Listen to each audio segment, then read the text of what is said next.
Ladies and gentlemen, you see, Very Dark Man is about to end Honest Bunch podcast by Nedu. When I saw the video of what they call on D1 going to Honest Bunch podcast to say a lot of things, he talked about Ebuka, he's bigger than Ebuka, he talked about Very Dark Man, he talked about Fina and the rest. I did not have any problem with everybody he talked about. I only had problem with the Very Dark Man that he talked about. And for some reasons, I'm trying to understand why. What is the rationale behind you going to Honest Bunch podcast to talk about a Very Dark Man being an agege or whatsoever? I mean, why? And I knew Very Dark Man was going to respond. But I never knew that Very Dark Man's response would be this tough. And Very Dark Man did not respond to D1 because D1 is an attention seeker, which Very Dark Man knows. Very Dark Man responded straight to Nedu, and Very Dark Man has revealed certain things that has made it so that Honest Bunch podcast by Nedu is a fraud.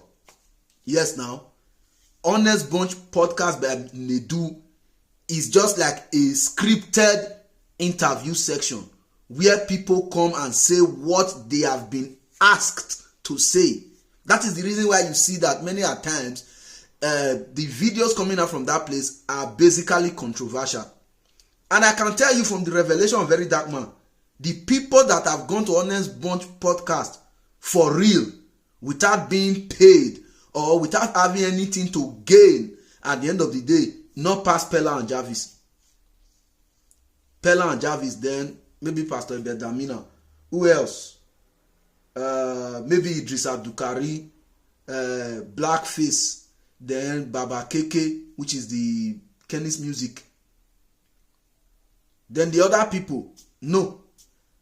And when you check it, when people go there, they tend to end up spewing rubbish. They spew rubbish. And that's the reason why somebody like me, I don't feel like that Honest Bunch podcast, because the platform is not credible, and Very Dark Man has revealed that already. How can Nedu be promising Very Dark Man a car for him to come to Honest Bunch podcasting? Why use Very Dark Man to gather community? Because you know, say Very Dark Man they hot. That if Very Dark Man come, everybody would want to listen to him and all of that. Now, D1 went there to start saying rubbish. Somebody is defaming someone on your platform. You could not stop that person. You know, there are certain things that is not allowed. Nedu is a seasoned broadcaster. He worked with a radio station before. He understands the rules of engagement when it comes to media. There are certain things that are not allowed to be said on the media, especially on the public space domain as such. Simply because it goes on social media now, you don't want to follow the rule of engagement when it comes to media. And you call yourself a seasoned journalist or something like that. It's quite a shame. And believe me, if Very Dark Man pull hand for this Nedu case, Honest Bunch podcast will close. Whether you like it or not. If Very Dark Man decide to push Nedu, Honest Bunch podcast, it go close.